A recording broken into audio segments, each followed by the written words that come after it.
Yo, did Tyrese just expose the powers that be? I gotta ask myself, man. I mean, he's been on a roll right now. He just went on Club Shay Shay, as we all know, and spoke about many things. And what's interesting to me is that a lot of people that were talking about this interview seem to just be focused on the divorce aspect of him or his movies that didn't do so well. Those were the trending topics that I saw on Twitter. But what I found interesting was he brought up key words that I see slipped over a lot of people's heads, along with talking about the Watts riots and the LA riots. Both two very much so historical moments, especially in Black and Latino culture in Los Angeles. So interesting that so many people on Twitter didn't speak about these things. But the one fact that stuck out to me the most was that Tyrese had brought up the COINTELPRO during this interview. Now, for those of you that are unaware, the COINTELPRO was a secret society that was formed by the FBI to basically monitor and disrupt powerful organizations that were to overthrow the government. Very important stuff, you know what I mean? And the fact that this word was mentioned during this interview, and I didn't really hear anybody speak on it, I find kind of strange. But let's hear the clip real quick where he said this. You can't do nothing without it being filmed, and they still fucking us up. Now imagine how much of an open season it was and has been since 92 and prior to. I'm gonna give y'all a word. Here's your word of the day, boys and girls. COINTELPRO. Let's move on. Are y'all aware of what the COINTELPRO is? Let's look it up. Now, I have another video on this, but we'll get to it right here. So if we Google the word COINTELPRO, the name COINTELPRO simply stands for Counterintelligence Program and was conducted by the Federal Bureau of Investigation, otherwise known as the FBI. They say it was from these years, but I don't know if I really believe that. And I'm going to tell you why in just a second. The program was a covert operation to derail organizations that were deemed to be radical and could potentially pose a threat to the U.S. government. That's exactly what it is, man. And then look, even if we have on the FBI website, they're talking about it, but you know, we're not going to click on that. I mean, here's all the documents right here, and I believe I've seen this image before. It's kind of hard to see, but let me see if I zoom in on this. If you can kind of see that right there, it says right here, the Reiterate Request Bureau authority to forward a letter from a fictitious person to Hollywood, California, gossip columnist to publicize the whatever pregnancy of well-known white movie actress. So the FBI is literally using Hollywood to spread propaganda. This is crazy, man. This is part of the COINTELPRO, man. This is just one of the many operations. Now, I would not be surprised if this is happening right now in rap music. I mean, come on. With the likes of rappers like Sexy Red, did y'all see the new lip gloss that she just put out? Put your coochie juice on your lips.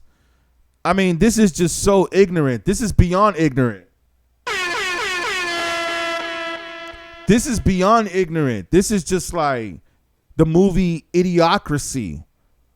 Y'all see that movie? Y'all got to go see that movie. I mean, everybody's starting to talk about it now. It seems like it's really real. But, I mean, the level of ratchetness and stupidity in this. Wouldn't it be interesting if Sexy Red came out later on? She's already canceling concerts from what I heard because she's not selling any tickets. I don't know if it's either A, people are waking up and seeing the BS, or if it's B, maybe her fans just grew up and just don't like that type of music. You know how people elevate with time and they look back and say, man, I can't believe I used to listen to that garbage as a kid. I don't feel that way. So wouldn't it be interesting, though, if Sexy Red just, you know, came out one day and you know, she was like this smart, intelligent woman, black woman who went to like Harvard and graduated with like a law degree. And she's really intelligent and educated. And she's just like, oh, yeah, you know, I just did it for the money. I just got paid to do this, to play this character. But that's really not who I am. I'm really studying law, and I have a bachelor's or a master's in law. Wouldn't that be interesting if that came out and that was the truth about Sexy Red? I would not be surprised if she is part of this COINTEL operation. It was 5-6 weeks before we seen the sunshine, clear sky, smoke everywhere.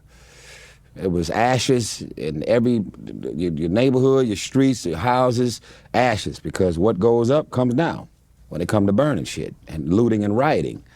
And, you know, I got me some shit now. Man, Tyrese, you always looking for to come up on the sneak tip. I got me some shit, Shannon. Got me a couple pieces. I was scared getting it, but I got it. You mentioned... Yo, I just want to say real quick that I remember those riots, man. And, yeah, man, it was pretty crazy watching the news and seeing the National Guard on TV and on the streets, man. They had tanks rolling down South Central. Yo, let me see if I can find that real quick on YouTube. I mean, this is so crazy. Oh,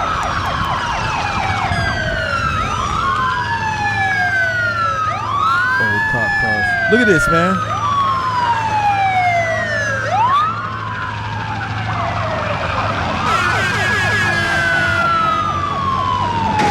Yo, are you serious? A tank just rolling over a light pole in front of Wiener Schnitzel's down South Central. I mean, this was crazy, yo.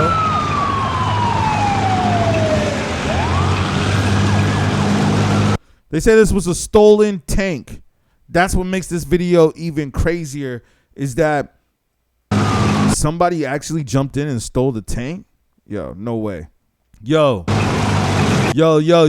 how come we don't talk about this, man? I mean, I'm just trying to look up the tanks driving down, you know what I'm saying? Whatever, you know, just driving in South Central. But, yo, I forgot that somebody actually stole a tank. It's crazy.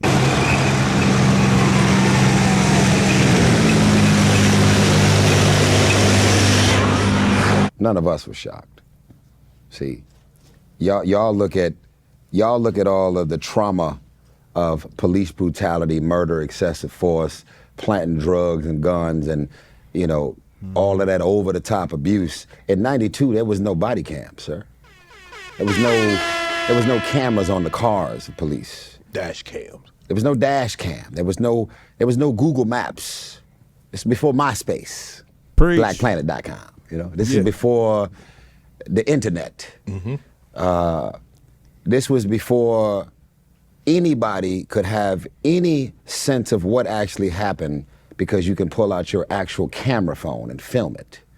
That's such a great point that Tyrese is making right there. I don't know if a lot of people catch on to this, but it really makes you wonder, has the internet, and especially social media, has it desensitized us? Like, do we not care as much anymore? You see, back then, when that Rodney King, you know, beating, whatever you want to call it, happened, the fact that somebody saw that and videotaped that and had a video camera at that moment in time and was just there and caught it on camera is destiny, you know? When we saw that, the fact that a man had a camera at that time, this is before the internet, this is before camera phones, this is before the technology was allowed to be given to us. Because there are theories, and I would also say facts, of the CIA using the internet way before it was given to the public. I remember having an email address before a lot of people knew what an email is. It's almost like we're desensitized. Like we just are just, oh, okay. Like if these moments in time had happened today, would the public go out there and riot and do the things like they're doing here? I mean, they did for certain incidences, but I don't know. In my personal opinion, I don't feel like it had the same impact as like the LA riots. Like the LA riots was like, yo, man, they had to send in the military. Like people was really scared. Like serious stuff, which they've done before. But I don't know. I haven't really felt like I've seen a super retaliation on, the powers like I saw in the LA riot right there.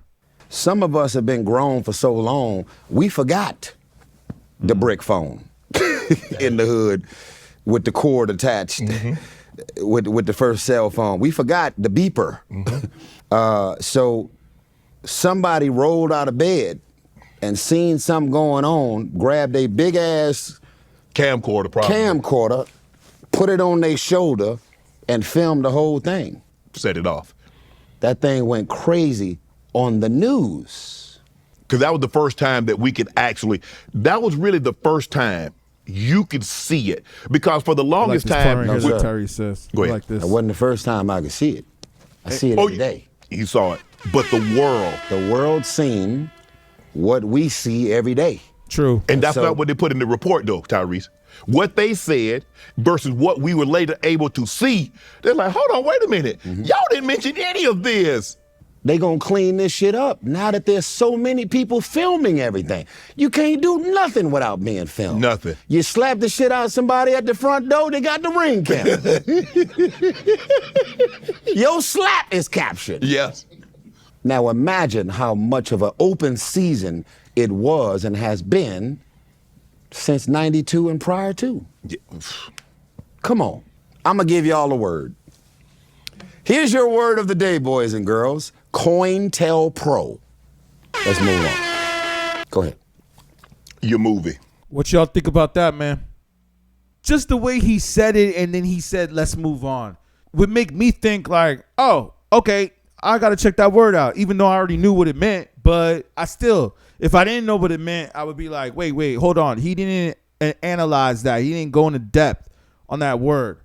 He just said it and then said, let's move on. Like, I don't want to speak any more on that word. I just want to put it out there on Club Shay Shay, which we know is one of the biggest platforms for podcasts, especially black podcasts. After that Cat Williams interview that broke the internet, it makes you wonder, like, oh, is Club Shay Shay the podcast where especially black people can go to expose their truths?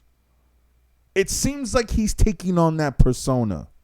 Let's go to the other part where he talks about how black Americans don't act like other communities and how we're very disorganized. And if we were just to come together and form, there's many more things that we can do, because we definitely are the ones that set the trends. We definitely are the ones that set the culture. We can't deny that, man. Hip hop, especially, for example, is one of the cultures that started in black culture in America, in New York, if you want to be technical. But nonetheless, something that came from black culture that influenced the whole entire world, all the way to parts of the world and countries where they don't even speak English and have no understanding of any American culture, but they do know rap. So yes, man, I mean, he's definitely right about that. But as far as us uniting in business and working together on political, I should say, investments, more financial, yeah, man, just coming together on business. Ooh, this gonna be controversial, but I'm gonna say it. Would you agree or disagree that physically on Earth there's more black people than the overall Jewish community? Yes or no? I'm talking about if you were born and raised Jewish, are there more physical people a part of the Jewish community than the overall black community in numbers? I would probably say there's probably more black when you look at the continent of Africa. Yeah, the whole world. Yeah, I would say yes. Yes. See, they got their shit together. Or actually, yeah, he's right if we're thinking of the whole world. If he's just speaking about America, then I I'm not sure if that's correct, but if he's speaking about the whole world, yes, yeah. I mean, if we're also considering people of color, you know, we're not just considering black or African. We also are considering just people of color, which some do call themselves black. Then, yeah.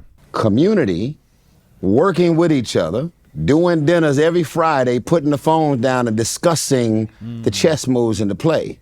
See, us as black people, we're fragmented. You can't do nothing fragmented. Can't do nothing jealous and envious. Latinos, the Latin community, they don't move as a fragmented race and culture. That's why they own everything. True. That's why they buying up all of the businesses. The Asian community, they don't move as a fragmented culture. That's why they buying up everything. Now, white people got that same blueprint.